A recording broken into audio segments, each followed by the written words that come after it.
मान लीजिए बहुत लंबे इंतजार के बाद ना एक बेहद बहुचर्चित फिल्म रिलीज हो रही है। अच्छा, जिसका सबको बेसब्री से इंतजार रहता है। बिल्कुल। हर तरफ उसी का बज़ है, हर कोई वही फिल्म देखना चाहता है। किसी तरह बहुत मशक्कत और काफी पैसे खर्च करने के बाद एक टिकट मिल भी जाता है। और उस टिकट को हाथ में लेकर एक अलग ही सुकून मिलता है कि चलो काम हो गया। हाँ, एक खुशी महसूस होती है कि चलो अब सब सेटल, लाइफ बन गई। लेकिन जब सिनेमा हॉल के अंदर कदम रखा जाता है तो एक अजीब और परेशान करने वाली सच्चाई सामने आती है। हॉल की हर एक सीट पहले से ही खचाखच भरी हुई है। बैठने की तो छोड़िए, खड़े रहने तक की जगह नहीं होती। सही कहा। अब टिकट तो हाथ में है और वो बिल्कुल असली भी है, लेकिन वो उस बात की गारंटी नहीं दे रहा जिसके लिए उसे खरीदा गया था, यानी आराम से बैठकर फिल्म देखना। हम्म, ये तस्वीर जितनी सटीक है ना, उतनी डराने वाली भी है। क्योंकि आज जिस टिकट की हम बात कर रहे हैं, वो दरअसल एक पारंपरिक कॉलेज की डिग्री है। और वो खचाखच भरा हुआ सिनेमा हॉल हमारा मौजूदा जॉब मार्केट है। बिल्कुल। मतलब दशकों से समाज में एक अनरिटन सोशल कॉन्ट्रैक्ट, यानी एक अलिखित सामाजिक अनुबंध चला आ रहा था कि अगर किसी ने अच्छे कॉलेज से डिग्री ले ली तो उसकी जिंदगी सुरक्षित है। एक स्टेबल करियर की गारंटी पक्की है। हाँ, लेकिन अब वो कॉन्ट्रैक्ट पूरी तरह से टूट चुका है। और आज के इस डीप डाइव में हमारा मिशन इसी टूटे हुए कॉन्ट्रैक्ट की पड़ताल करना है। हमारे पास दिनेश सूद का एक बेहद इंसाइटफुल लेख है जो भारत में बढ़ रहे डिग्री इन्फ्लेशन यानी डिग्रियों की बाढ़ और उनके गिरते मोल पर सीधे सीधे बात करता है। जो कि आज के समय का सबसे ज्वलंत मुद्दा है। बिल्कुल। आज हम ये समझेंगे कि आखिर हमारी डिग्रियां रद्दी के कागज में क्यों बदल रही हैं, और अगर सिर्फ डिग्री के भरोसे बैठना अब करियर सुसाइड है, तो फिर असल में वो कौन सी समानांतर शिक्षा या पैरेलल लर्निंग की रणनीति है जो आज की युवाओं को अपनानी ही पड़ेगी। देखिए, इस मुद्दे की गंभीरता को समझने के लिए ना सबसे पहले हमें जमीनी हकीकत देखनी होगी। दिनेश सूद का लेख सिर्फ थ्योरी पर बात नहीं करता, वो कुछ ऐसे डेटा पॉइंट सामने रखता है जो हमारी पूरी एजुकेशन इंडस्ट्री की पोल खोल देते हैं। कुछ आंकड़े तो वाकई चौंकाने वाले हैं। बहुत चौंकाने वाले हैं। रिपोर्ट के मुताबिक भारत की कुल बेरोजगार आबादी में लगभग 83% हिस्सा युवाओं का है। ये कोई मामूली आंकड़ा नहीं है। 83%? बाप रे, ये तो ऐसा है जैसे किसी इंजन का सबसे पावरफुल हिस्सा काम ही ना कर रहा हो। बिल्कुल। इसका सीधा मतलब है कि देश की वर्कफोर्स का सबसे ऊर्जावान, सबसे प्रोडक्टिव हिस्सा काम की तलाश में खाली बैठा है या फिर अंडर एम्प्लॉयड है। लेकिन लेख में एक और आंकड़ा है जो मुझे और भी ज्यादा हैरान करता है। इसमें बताया गया है कि जिन लोगों ने कभी कोई औपचारिक शिक्षा प्राप्त नहीं की, यानी जो कभी स्कूल या कॉलेज नहीं गए, उनकी तुलना में ग्रेजुएट्स के बीच बेरोजगारी लगभग 9 गुना अधिक है। एक मिनट, मतलब ये आंकड़ा तो हजम ही नहीं होगा। अगर कोई इंसान ज्यादा पढ़ा लिखा है, उसने अपनी शिक्षा पर सालों का समय और लाखों रुपए लगाए हैं, तो उसके बेरोजगार होने की संभावना एक अनपढ़ व्यक्ति से 9 गुना ज्यादा कैसे हो सकती है?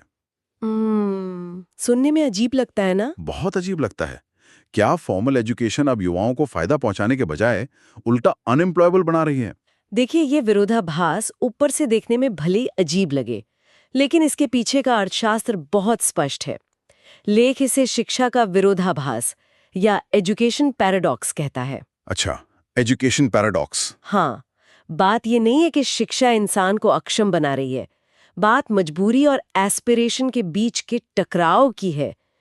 जो व्यक्ति बिल्कुल पढ़ा लिखा नहीं है, उसके पास इंतजार करने का कोई सेफ्टी नेट नहीं होता। उसे तो हर हाल में अपना घर चलाना ही है। बिल्कुल। इसलिए वो अनौपचारिक क्षेत्र में दिहाड़ी मजदूरी पर या डिलीवरी बॉय के तौर पर जो भी काम मिलता है उसे तुरंत पकड़ लेता है। तो तकनीकी रूप से वो व्यक्ति किसी भी सर्वे में बेरोजगार की श्रेणी में आता ही नहीं है। अच्छा, तो सर्वाइवल की वजह से वो कोई भी काम कर लेते हैं और सिस्टम में रोजगार प्राप्त मान लिए जाते हैं। लेकिन एक ग्रेजुएट का माइंडसेट तो अलग होता है ना। बहुत अलग होता है। एक ग्रेजुएट ने सिर्फ पढ़ाई नहीं की है, उसने एक स्टेटस खरीदा है। उसने अपनी डिग्री पर समय, पैसा और सबसे बड़ी बात उम्मीदें निवेश की हैं। हाँ, कि अब मैं बड़ा आदमी बनूंगा। सही कहा। इसीलिए कोई भी ग्रेजुएट अपनी डिग्री के स्तर की नौकरी तलाशता है। उसे एक व्हाइट कॉलर डेस्क जॉब चाहिए, एक सम्मानजनक सैलरी चाहिए, और यहीं पर हमारी अर्थव्यवस्था की ढांचागत खामी सामने आती है। वो कैसे? लेख का एक डेटा इस पूरी कहानी को साफ कर देता है। साल 2004 में युवाओं की कुल आबादी में ग्रेजुएट्स की हिस्सेदारी सिर्फ 10% थी, लेकिन 2023 तक आते आते ये आंकड़ा 28% हो गया। मतलब डिग्रियां बांटने की रफ्तार लगभग 3 गुना हो गई। हमारी यूनिवर्सिटीज तो एक ऐसी फैक्ट्री बन गई हैं जो ओवरटाइम काम करके बस प्रोडक्ट बाहर निकाल रही हैं। और समस्या यही है कि अर्थव्यवस्था ने उस अनुपात में उच्च गुणवत्ता वाले रोल्स पैदा नहीं किए। जब मार्केट में हर साल लाखों ग्रेजुएट्स एक साथ उतरेंगे और उनके लायक अच्छी नौकरियां सिर्फ हजारों में होंगी। तो ये 9 गुना वाला पैराडॉक्स पैदा होना लाजमी है। बिल्कुल। युवा अपनी योग्यता से कम की नौकरी करना नहीं चाहते और उनके एस्पिरेशन के लेवल की नौकरियां बाजार में मौजूद नहीं है। तो एक तरफ तो इकोनॉमी में पर्याप्त नौकरियां नहीं हैं, ये बात समझ में आती है। लेकिन दूसरी तरफ उस डिग्री की खुद की ताकत भी तो कम हुई है ना। हाँ, डिग्री की वैल्यू बहुत गिरी है। एक समय था जब डिग्री की अपनी एक ग्रेविटी होती थी, एक रुतबा होता था। आज वो खत्म क्यों हो रहा है? लेख में इस डिग्री के अवमूल्यन यानी डिवैल्यूएशन के जो 3 मुख्य कारण बताए गए हैं, वो बहुत दिलचस्प हैं। हाँ, वो तीनों कारण बहुत सटीक हैं। पहला कारण जो बताया गया है वो है सिग्नलिंग थ्योरी का डाइल्यूट होना। सिग्नलिंग का कॉन्सेप्ट एचआर और हायरिंग के नजरिए से बहुत अहम है। देखिए, कुछ दशक पहले जब डिग्रियां दुर्लभ हुआ करती थीं, तब हर कोई कॉलेज नहीं जा पाता था। हाँ, बहुत कम लोग ग्रेजुएट होते थे। उस समय अगर किसी के पास कॉलेज की डिग्री होती थी, तो वो रिक्रूटर के लिए एक बहुत पावरफुल सिग्नल का काम करती थी। वो डिग्री ये बताती थी कि ये कैंडिडेट अनुशासित है, इसके अंदर असाइनमेंट्स पूरे करने का धैर्य है। और ये 3-4 साल के एक कड़े प्रोसेस से गुजर कर आया है। बिल्कुल, एचआर को उस कैंडिडेट की क्षमता पर भरोसा हो जाता था। ये तो मुझे पूरी तरह से इन्फ्लेशन यानी मुद्रास्फीति का मामला लग रहा है। अर्थशास्त्र का वही पुराना नियम। मान लीजिए अगर सरकार अचानक से ये तय करे कि गरीबी मिटाने के लिए वो रातों रात हर किसी के बैंक खाते में 10-10 करोड़ रुपए डाल देगी, तो क्या होगा? सबके पास नोटों की गड्डियां आ जाएंगी। तो क्या सब अमीर हो जाएंगे? नहीं, उस पैसे की कोई वैल्यू ही नहीं बचेगी। जब हर किसी के पास करोड़ों रुपए होंगे तो बाजार में एक ब्रेड का पैकेट भी लाखों में बिकने लगेगा। बहुत सही एनालॉजी है। डिग्रियों के साथ भी तो यही हुआ है ना। जब हर गली मोहल्ले में कॉलेज खुल गए और हर दूसरे युवा के हाथ में एक जैसी डिग्री आ गई, तो वो डिग्री किसी को भी भीड़ से अलग कैसे कर सकती है? उसका वो ओरिजिनल सिग्नल तो उस भीड़ के शोर में कहीं दब कर रह गया। इस इन्फ्लेशन वाली एनालॉजी को अगर हम हायरिंग के चश्मे से देखें, तो हालात और भी साफ हो जाते हैं। जब हर साल लाखों की संख्या में युवा बिल्कुल एक जैसी डिग्रियां लेके निकल रहे हैं, तो किसी भी रिक्रूटर के लिए सिर्फ उस कागज के टुकड़े के आधार पर यह तय करना नामुमकिन हो गया है कि असली टैलेंट किसके पास है। एकदम सही। वो डिग्री अब किसी खास काबिलियत का सिग्नल नहीं रही, वो सिर्फ एक कॉमन डिनोमिनेटर बन गई है, बस एक बेसिक एलिजिबिलिटी क्राइटेरिया। और इसके साथ ही जो दूसरा बड़ा कारण लेख में बताया गया है, वो सीधे हमारे एजुकेशन सिस्टम की रफ्तार पर सवाल उठाता है। स्थिर पाठ्यक्रम यानी स्टैग्नेंट करिकुला। ये बहुत बड़ी समस्या है। आज हम एक ऐसी डिजिटल इकोनॉमी में जी रहे हैं जहां हर हफ्ते कोई नया सॉफ्टवेयर, कोई नया फ्रेमवर्क मार्केट में आ जाता है। लेकिन कॉलेजों में पढ़ाने का तरीका और जो सिलेबस है वो कई मामलों में दशकों पुराना है। अकादमिक दुनिया और इंडस्ट्री की रफ्तार के बीच का ये गैप लगातार खतरनाक स्तर तक चौड़ा होता जा रहा है। किसी भी पारंपरिक यूनिवर्सिटी की ब्यूरोक्रेसी को देखिए। वहां एक सिलेबस को अपडेट करने के लिए कमिटियां बनती हैं, मीटिंग्स होती हैं, बोर्ड ऑफ स्टडीज से उसे पास कराया जाता है और फिर अगले एकेडमिक ईयर से उसे लागू किया जाता है। हाँ, इस पूरी प्रक्रिया में सालों लग जाते हैं। लेकिन इसके उलट सिलिकॉन वैली या टेक इंडस्ट्री की रफ्तार क्या है? वहां हर कुछ महीनों में काम करने का पूरा तरीका बदल जाता है। बिल्कुल बदल जाता है। नतीजा ये होता रहा है कि जब एक छात्र 3 या 4 साल लगाकर कोई कोर्स पूरा करता है, तब तक उसके द्वारा सीखी गई आधी से ज्यादा चीजें इंडस्ट्री के लिहाज से आउटडेटेड हो चुकी होती हैं। ये तो ऐसा हुआ कि आप किसी युवा को 4 साल तक बैलगाड़ी के पुर्जे जोड़ना सिखाएं, उसे उस काम में एक्सपर्ट बना दें और जब वो ग्रेजुएट होकर बाहर निकले तो उसे सीधे एक फॉर्मूला 1 रेसिंग ट्रैक पर खड़ा कर दें। वो वहां क्या करेगा? कुछ नहीं कर पाएगा, वो रेस हार जाएगा। और इसी रेसिंग ट्रैक पर एक नई गाड़ी आ गई है जिसने सबकी नींद उड़ा रखी है। आर्टिफिशियल इंटेलिजेंस या एआई फैक्टर। मेरे ख्याल से ये सबसे बड़ा गेम चेंजर है। एआई ने एंट्री लेवल जॉब्स के पूरे स्ट्रक्चर को ही हिलाकर रख दिया है। इसे ऐसे समझते हैं, आज से 5 साल पहले जब कोई फ्रेशर ग्रेजुएट किसी आईटी कंपनी या कॉर्पोरेट में जाता था, तो उसे शुरुआत में क्या काम दिया जाता था? शायद डेटा एंट्री, ऐसा ही कुछ। हाँ, उसे जेनेरिक नॉलेज वर्क दिए जाते थे, जैसे सीनियर डेवलपर्स के कोड में बेसिक बग्स फिक्स करना, डेटा एंट्री करना, रूटीन रिपोर्ट्स का फॉर्मेट तैयार करना या मार्केट रिसर्च का शुरुआती डेटा इकट्ठा करना। जो कि बहुत बेसिक काम होते हैं। बिल्कुल, ये काम कंपनियों के लिए जरूरी थे और फ्रेशर्स के लिए एक ट्रेनिंग ग्राउंड का काम करते थे। लेकिन अब तो चैट जीपीटी, क्लॉड या कोपायलट जैसे एआई टूल्स ये सारे काम कुछ ही सेकंड्स में कर देते हैं। ठीक यही बात है। अब एआई ये सब कुछ बिना थके, बिना किसी गलती के और सबसे बड़ी बात लगभग मुफ्त में कर सकता है। तो अब सवाल ये उठता है कि कोई भी कॉर्पोरेट कंपनी एक फ्रेशर को सिर्फ वो काम करने के लिए लाखों का पैकेज क्यों देगी जो एक सॉफ्टवेयर पलक झपकते ही कर सकता है? कोई नहीं देगा। पहले जिस पारंपरिक डिग्री को दिखाकर युवा इन शुरुआती नौकरियों का दरवाजा खोल लेते थे, अब एआई ने उस दरवाजे पर एक बहुत बड़ा ताला लगा दिया है। हालात बदल गए हैं पूरी तरह से। अब कंपनियों को फ्रेशर से भी वो आउटपुट चाहिए जो एआई नहीं दे सकता, यानी critical thinking, complex problem solving और ओरिजिनल क्रिएटिविटी। तो अगर हम इस पूरी तस्वीर को एक साथ रखकर देखें, डाइल्यूट हो चुका सिग्नल, ऐसा सिलेबस जो इंडस्ट्री से मैच नहीं करता और एआई जो एंट्री लेवल नौकरियों को खा रहा है, तो ये सब कुछ बहुत ही ज्यादा निराशाजनक लगता है। निराशाजनक तो है। मतलब अगर डिग्रियां इतनी तेजी से अपनी वैल्यू खो रही हैं और एआई नौकरियां ले रहा है, तो कोई भी यही सोचेगा कि फिर कॉलेज जाने का फायदा ही क्या है? क्या डिग्रियों को फाड़कर फेंक देना चाहिए और सिर्फ यूट्यूब से पढ़ाई करनी चाहिए?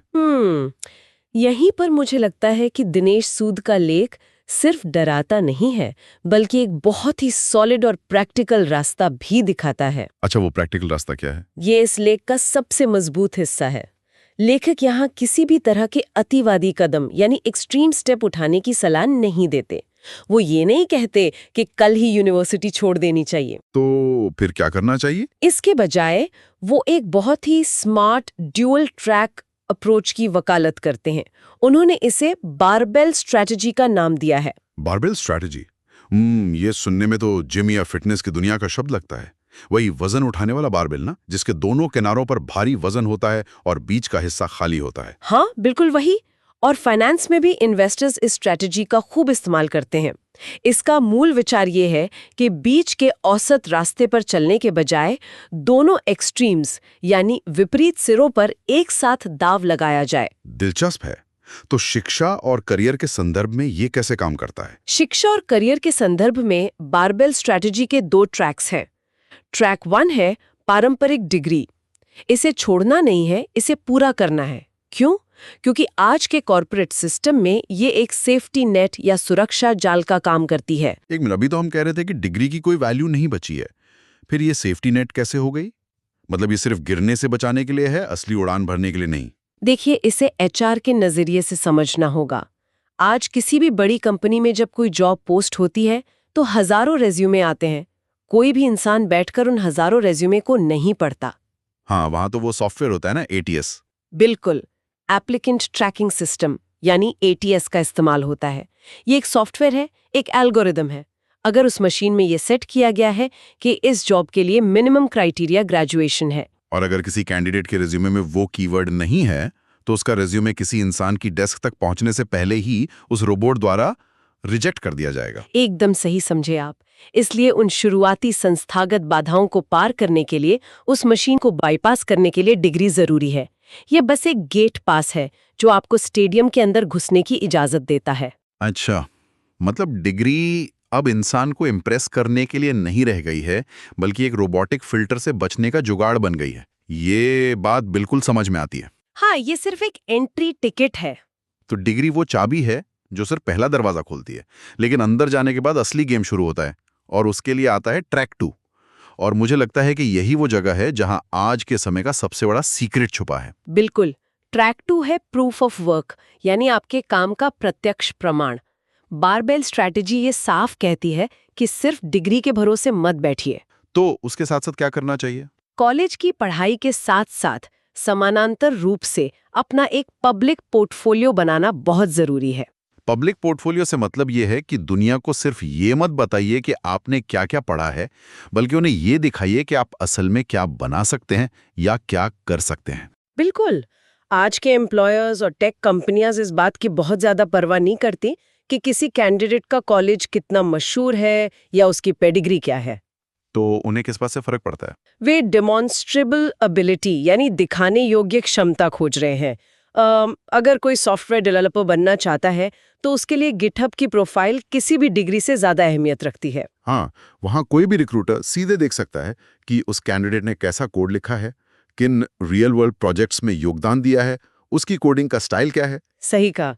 इसी तरह अगर कोई डिजाइनर है तो बिहांस पर उसका काम बोलना चाहिए। अगर कोई रिसर्चर या राइटर है तो सबस्टैक पर पब्लिश हुए उसके आर्टिकल्स ये साबित करते हैं कि वो असल में कैसा सोचता है। यहाँ मुझे लेख का एक बहुत ही शानदार कोट याद आ रहा है, जो शायद इस पूरी चर्चा का सबसे अहम निचोड़ है।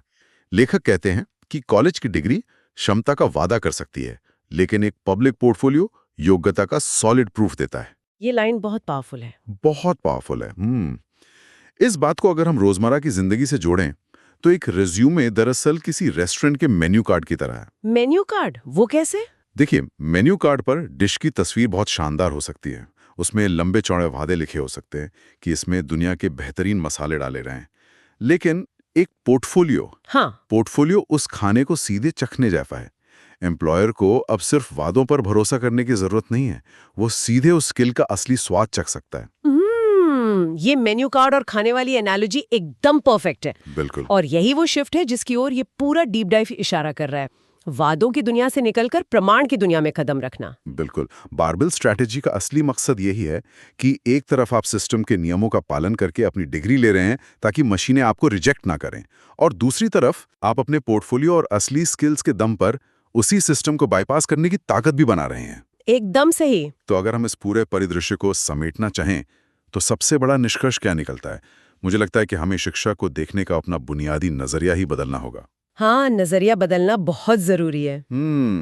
हमारे समाज में शिक्षा को हमेशा एक अंतिम मंजिल या फाइनल डेस्टिनेशन माना गया है, एक ऐसी फिनिश लाइन जिसे पार करने के बाद इंसान सोचता है कि चलो मेरी पढ़ाई पूरी हो गई, अब मैं जिंदगी भर सिर्फ काम करूंगा और कमाऊंगा। लेकिन आज की डिजिटल और एआई ड्रिवन दुनिया में ये सोच पूरी तरह से एक्सपायर हो चुकी है। अब शिक्षा कोई अंतिम मंजिल नहीं है। डिग्री लेना तो सिर्फ शुरुआत है, एक नींव है। सही बात है। जो भी इंसान ये मान लेता है कि उसकी सीखने की प्रक्रिया कॉलेज के आखिरी दिन के साथ खत्म हो गई, वो दरअसल उसी दिन से अपने करियर में पीछे जाना शुरू कर देता है। क्योंकि आज के तेजी से बदलते बाजार में टिके रहने के लिए सिर्फ फॉर्मल क्रेडेंशियल्स काफी नहीं है। आज की तारीख में उच्च मूल्य वाले कौशल यानी हाई वैल्यू स्किल्स को लगातार अपनाना ही होगा। बिल्कुल। इमर्जिंग टेक्नोलॉजी को समझना, डेटा के आधार पर फैसले लेना, एंटरप्रेन्योरशिप वाला माइंडसेट रखना, ये चीजें कोई एक दिन में नहीं सीखता। ये पैरेलल लर्निंग एक निरंतर चलने वाली प्रक्रिया है। हर दिन, हर हफ्ते कुछ नया सीखना, उसे किसी प्रोजेक्ट में लागू करना और फिर उसे अपने पब्लिक पोर्टफोलियो में जोड़ना। यही आज के समय में प्रासंगिक बने रहने का और भीड़ से अलग दिखने का इकलौता तरीका है। हाँ, और कोई शॉर्टकट नहीं है। इस चर्चा ने यकीनन हमारे सोचने के नजरिए को झकझोर कर रख दिया है। डिग्री और एक स्टेबल करियर के बीच का जो पुराना और आरामदायक पुल था, वो अब टूट चुका है। बिल्कुल टूट चुका है। अब युवाओं को अपने पोर्टफोलियो की ईंटों से खुद अपना नया रास्ता बनाना होगा।